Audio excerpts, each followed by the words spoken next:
Welcome to the Great Detectives of Old Time Radio. From Boise, Idaho, this is your host, Adam Graham.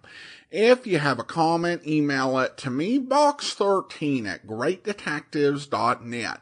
Follow us on Twitter at Radio Detectives and check us out on Instagram, instagram.com/Great Detectives. Our listener support campaign continues. You can become one of our ongoing Patreon supporters for as little as $2 per month. Just go to patreon.greatdetectives.net. Well, for our second listener support special, we have something really different. And it's what I'm calling a little bit of mystery audio.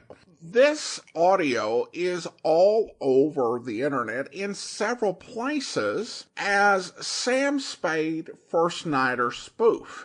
But what exactly is it? Where exactly did it come from? Was it broadcast on air? When was it recorded? Answers are really hard to find. So we're going to play it and we're going to talk about what we can deduce about it. Now, I will warn you that there are a couple of minor swear words, which itself may be a clue, but we'll talk about that afterwards. But listener discretion is advised. All right, so let's listen to this bit of audio and see what we can figure out. It's the Sam Spade First Nighter Spoof.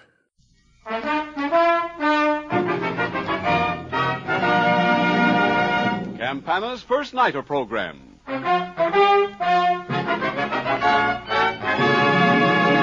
From the Little Theater of Times Square. Starring Barbara Luddy and Olin Soule with an all-star cast sent to you by Campana, the quality name in cosmetics.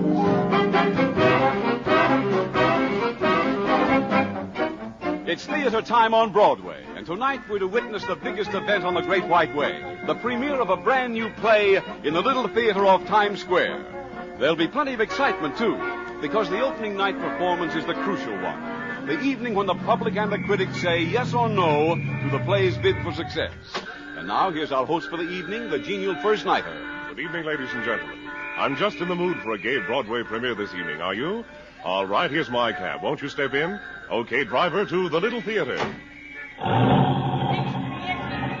Up Broadway, across 42nd Street, and into the glare and glamour of the dazzling lights that give the Great White Way its famous name. And now up ahead is the Little Theater off Times Square. Well, here we are. Isn't that beautiful creature over there Dorothy McGuire? I heard someone say Governor Dewey's here tonight. Have your tickets ready, please. Have your tickets ready, please. Good evening, Mr. First Nighter. The usher will show you to your seats. Thank you. We'll go right in.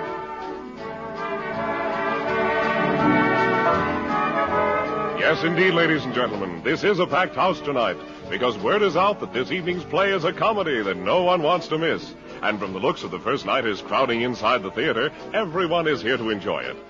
The famous First Nighter Orchestra is being conducted tonight by Frank Worth. And now the house lights are about to dim, so let's prepare to enjoy ourselves.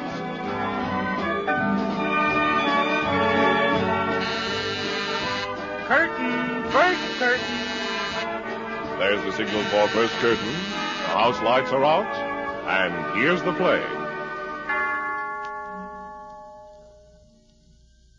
The Adventures of Sam Spade, Detective.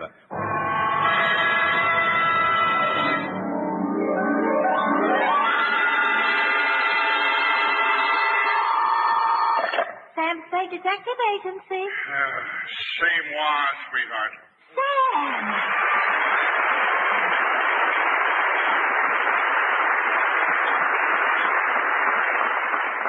Where have you been for 2 days? Effie, please speak softly and stop popping your gun. Sounds like a cannon. Oh, I've got you, Sam. Are you working on something big? Yeah, the biggest in town, Effie. My head. Your head? Stop! Are you trying to kill me? I mean, your head. What's wrong with it, Sam? I am in a state known as a New Year's Eve hangover. Not to be confused with any old hangover. I made the mistake of trying to stand up drink for drink with everybody in the place. New Year's Eve? Why, Sam, that's a week away. Well, we all wanted to get a head start. For 2 days now, I've been lying in an insensible state, drinking from a hose I fastened to the water closet. I have so much water in me now, I will shortly appear on the new maps as Lake Spade. That will teach you the evils of drinking. I've already made plans to take the pledge on my way to the office, Abby, so turn off the radiator that clanks, muffle anything that makes the slightest noise, smash all my drinking paraphernalia with your souvenir Carrie Nation hatchet, and then, and only then, will I appear to dictate my version of the Magic Castle caper. Dashiell Hammett, America's leading detective fiction writer and creator of Sam Spade, the hard-boiled private eye, joins with Howard Duff and Lorraine Tuttle to make your hair stand on end with The Adventures of Sam Spade.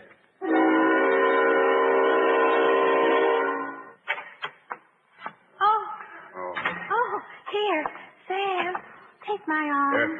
Effie, you're a doll, but I'll make it solo. I need the practice. Oh, Sam, I didn't break up your drinking equipment. I thought maybe the hair of the dog. Yeah, it wouldn't help at all, Effie. Only time and Mother Nature and her infinite mercy can deliver me now. What was that? Oh, just your chair squeaking, Sam. Sounded like thunder. Put some 3-in-1 oil on it. No, double it. Make it 6 and 2. Well, tell me all about it, Sam.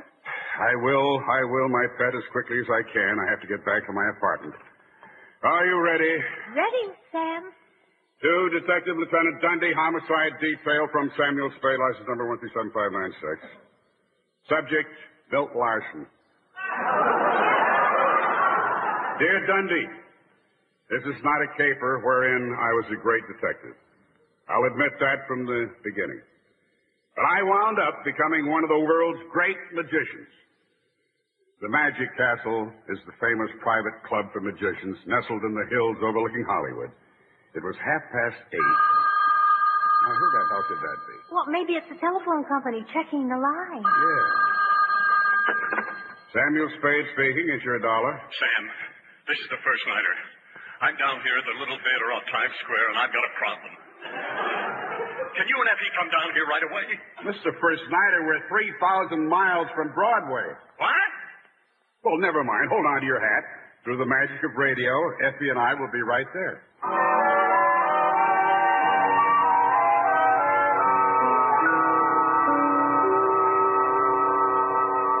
Doesn't take long. Here we are, Effie.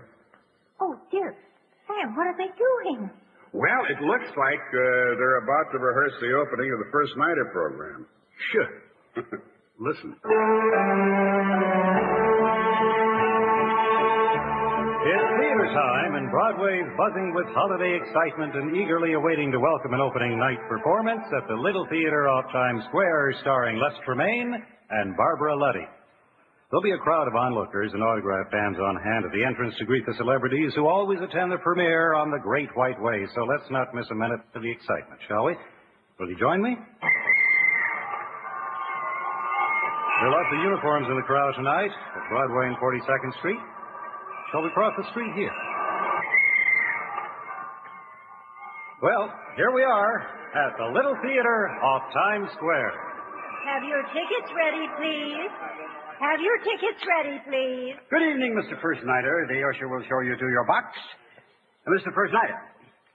Mr. First Nighter. Isn't this the spot where the first nighter is supposed to read his lines? It sure is. Where is he? I'm right here, Sam. Hello, Effie. Oh. I'm so glad you got here. Read this. This note I got. Note? Yes. They're going to kill me. They're after me. Save me. Help me, Sam. And now, please, be calm, Mr. First Nighter. Just a moment now. Let me read it. Yeah.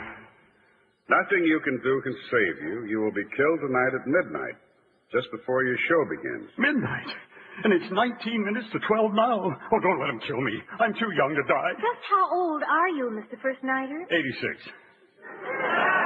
Well, 86 going on 87. I hope.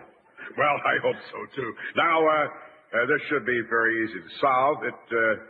Reminds me of a case we had a year ago, last sponsor, or was it the sponsor before that? Please, Sam. Oh, yeah. I remember it was a late autumn night. I had a client just like you. 14 minutes to 12. This fella got a note that he was going to be killed at 9 o'clock. My note says 12 o'clock. Well, this is Pacific Coast time for the repeat broadcast. Oh. When this man called me about the note, we took every precaution.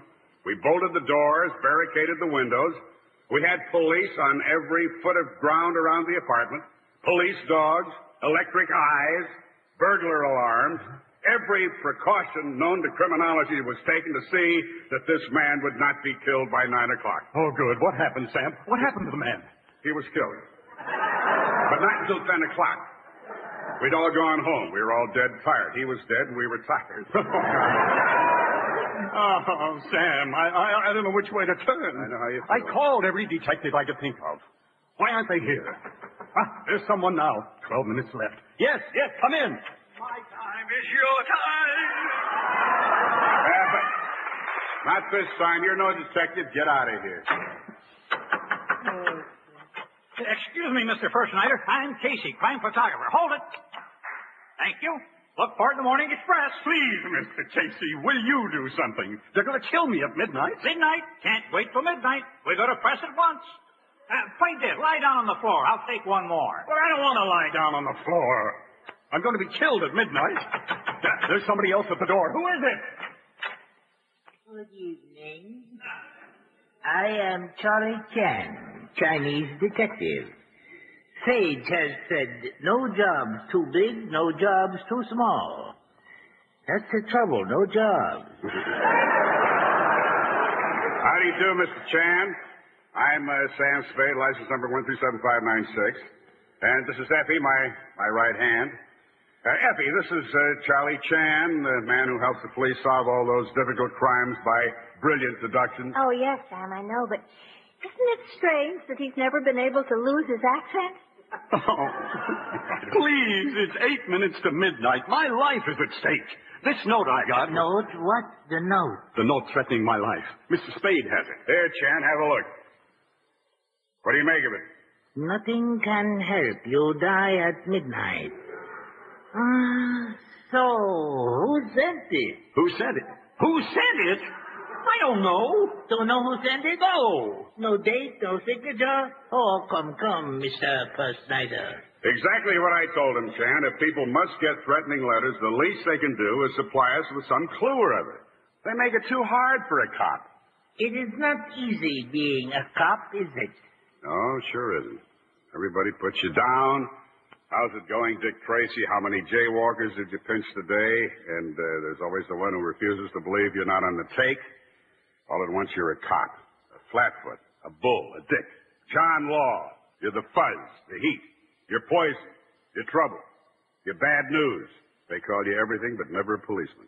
Oh, the pay's adequate. If you count your pennies, you can put your kid through college, but you better plan on seeing Europe on your television set. You rub elbows with all the elite, addicts, thieves, bums, liars, cheats, con men, the class of Skid Row.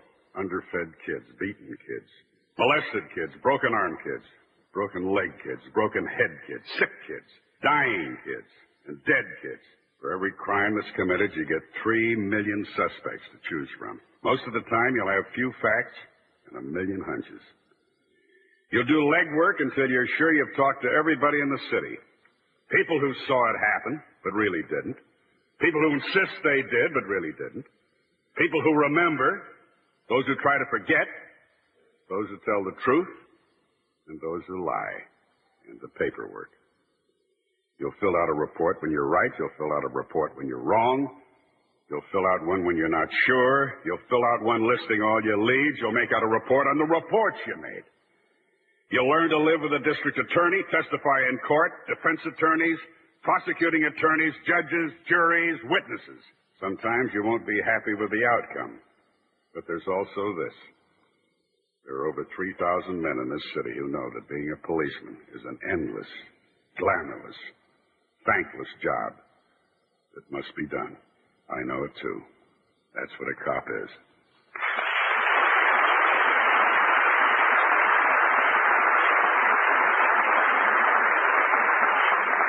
Well, one thing is for sure. What's that? I'll never ask that question again.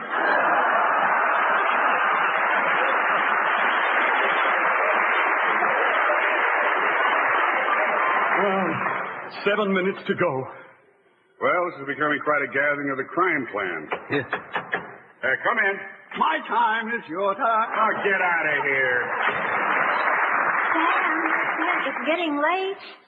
You'd better solve this case. Yes, it's 3 minutes to 12, and I'm worried. Do something for me. Do something and save me. Yes. Who is it? Come in.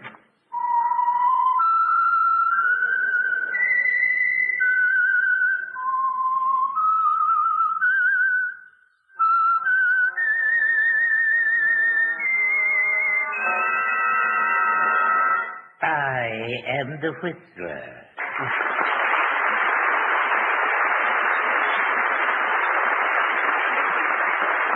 And I know many things, for I walk by night. You're just in time. Just in time for murder, I hope. Don't rush me. I still got 2 minutes. What's the Whistler doing here? He must know the writers on this show. He's no detective. He doesn't even know enough to walk in the daytime.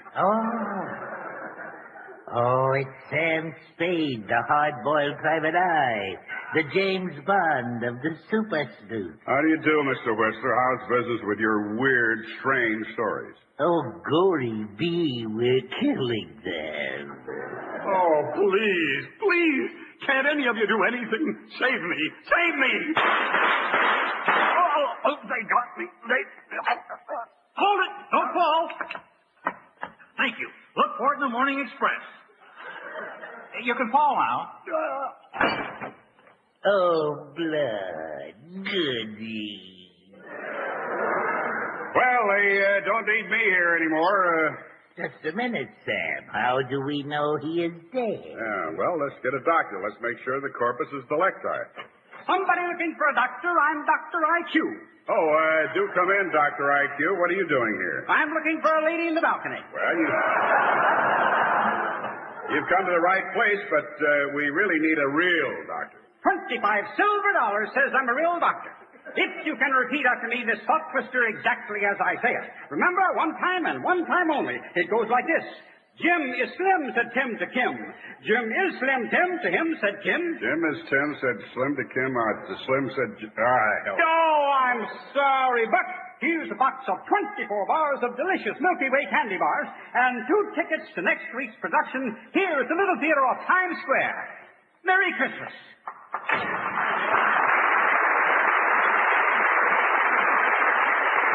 Effie, we better check this fellow on the floor. I think he's dead. But, Sam, there's a chance he may not be dead. Effie, no pulse, no heartbeat, no blood. He's dead.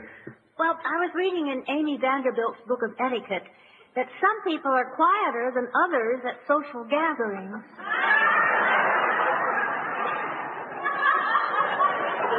I don't think that this applies in this case, Effie. Now, wait a minute. I'm not dead. I'm okay. But, Mr. First Snyder, you were shot 4 times. I know. They missed me. The bullets went wild. They shot that man over there. Oh, Sam! There is a man lying on the floor. I think he's dead. Well, I don't know, Eff. Let's roll him over and see. Mister, are you dead? Say something. My time is your time.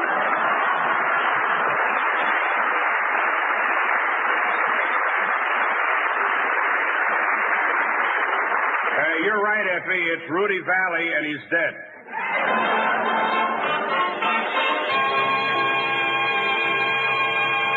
Well, Sam, you solved the case. What would Mr. First Nighter have done without you?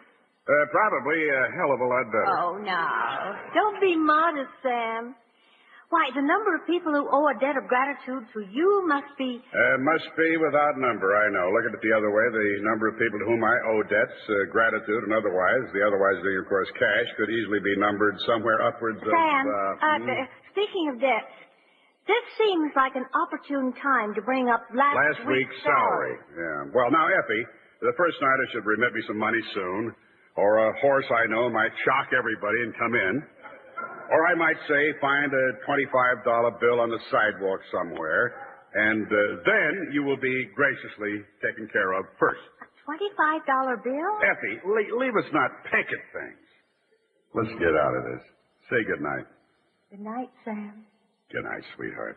That's it, ladies and gentlemen. The curtain is down on the last act of another original Broadway play.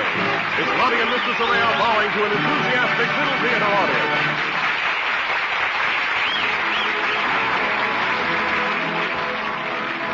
If you want to hear a truly gripping play, one that will hold you spellbound for every minute of the performance, tune in next week for the drama entitled A Story Revised.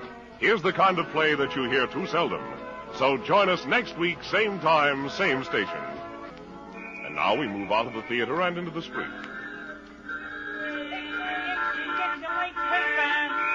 Here's your cab, Mr. First Nighter. Thank you. Good night.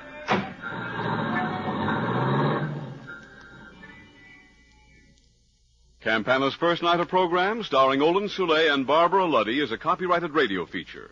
Tonight's play was pure fiction and did not refer to real people or actual events. The First Nighter program came to you over CBS, where 99 million people gather every week.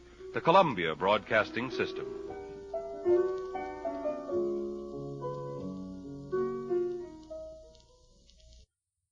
Welcome back. All right, so let's go ahead and talk about this. First of all, we should talk about the First Nighter program. It's actually referenced a lot in old-time radio on other programs. It's one of those series that relatively few episodes survive from its 19 years on the air, plus about a year and a half of reruns. The series was known for putting on original plays every week, which may not have seemed like a big deal because, you have Suspense and The Whistler, but this was the first. This was a program that paved the way for so many other anthology series that would follow. Definitely revolutionary for 1930 when it got started. Now, the first thing we can observe with the recording is that there has clearly been some splicing done by an old-time radio enthusiast, adding the opening to the Olin Soule version of the First Nighter program. And that makes sense since Olin Soule, while not the first host of the First Nighter program, was the Mr. First Nighter from 1943 on, succeeding Don Amici and Les Tremayne. However, in the midst of the audio, we get another First Nighter opening, and this one references Les Tremayne as the star. That, of course, makes no sense if we take this as a recording from era Sam Spade was playing in, because Les Tremayne left the First Nighter program in 1943. So there's that. So this was not actually made as part of the First Nighter program, and I think that the ending and beginning were just added on by someone who wanted to make it fit for whatever reason. Other possibilities include that it was some sort of private performance, perhaps for a sponsor or for the network. It does sound like the character of Mr. First Nighter, my best guess for the voice, is Harry Von Zell, who was a famous old-time radio announcer on a lot of different programs, mainly comedy, which would be appropriate in this case. There are two other big internal clues. The first is that Howard Duff does a version of the To Be a Cop speech from the Dragnet episode, The Investigation. Now, this initially caused me to wonder whether the speech might have been written before Dragnet. But I think there's another clue in here where James Bond is referenced. Now, when Sam Spade was on the air, James Bond was really not a thing in the United States. On video theater a few years back, we played the adaptation of Casino Royale, which featured the character of Jimmy Bond. I think Bond's popularity in the United States took off with the Sean Connery movies in the 60s. So this makes this a later performance. Another clue is found in the title of the caper that Sam begins to relate to the audience's applause, and that is the Magic Castle caper. The Magic Castle is a private club for magicians, as well as magic enthusiasts. It's located in Hollywood, and it's a location that definitely rings a bell to me since I'm currently watching my way through Bill Bixby's series, The Magician, and in the second half of the series, Bill Bixby's character, Tony Blake, moves into an apartment in the Magic Castle. And the Magic Castle's founder, Milt Larson, is a known old-time radio aficionado. So what seems likely here is that some year on Christmas Eve, a performance was arranged at the Magic Castle that featured Sam Spade in a tribute to old-time radio.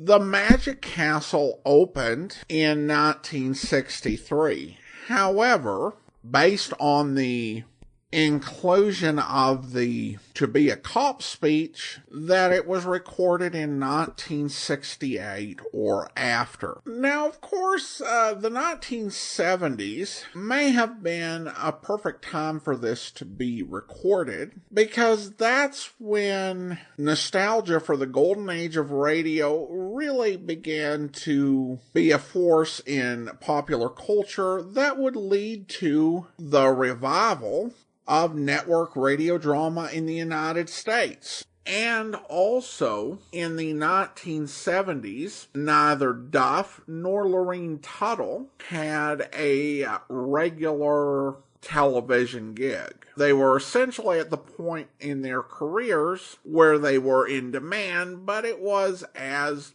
guest stars. Personally, I probably lean more towards the idea that this was recorded in 1968, just because the inclusion of the speech, while it could have been done later, had really hit a nerve in 68, and I think that that would make it far more likely to be included in the script than if it were played several years later. At that time in 1968, Howard Duff was playing Sam Stone on Felony Squad, so it would have been a fitting thing to read. Now, of course, not only did Duff have his role on Felony Squad, but Lorene Tuttle had a recurring and Emmy-nominated role on the series Julia as Hannah Yarby.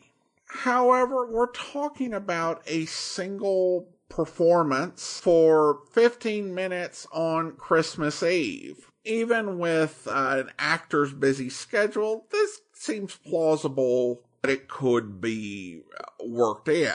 Though again, it's possible that it could have been later, though I do lean towards 1968. Regardless, stepping away from the mystery, and I would imagine that this whole thing is a private recording that somehow ended up getting traded into the old-time radio community and has been circulating around for the past 40 years or so, I guess. It's fascinating to me that Lorene Tuttle and Howard Duff had not played these parts together for at least 18 years. Could have been 2 decades. And they just stepped right back into them like a pair of comfortable slippers. And it's a reminder that Howard Duff and Lorene Tuttle were truly talented radio performers. And any performance with them together is definitely worth listening to. Well, I would love to hear your thoughts. Did you catch any clues I missed? And do you think I got it right? Or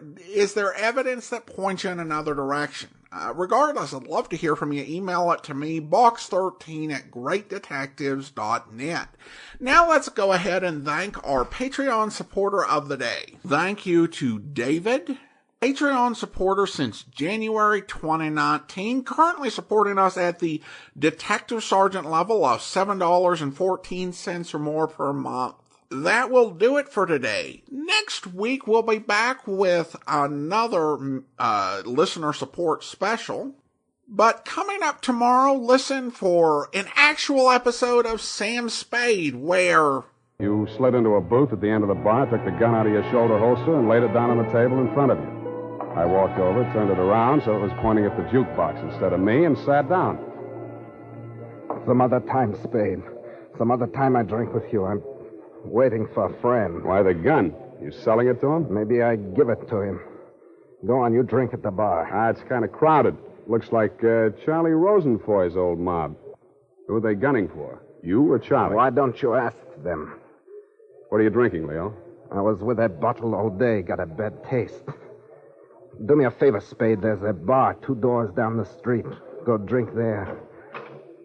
There's my friend coming in the door. Any friend of yours is a friend of mine, Leo. Look, Spade. Hello, Leo. What's the matter? You bring a bodyguard to meet your old friend Charlie? This shamus threw his weight in here.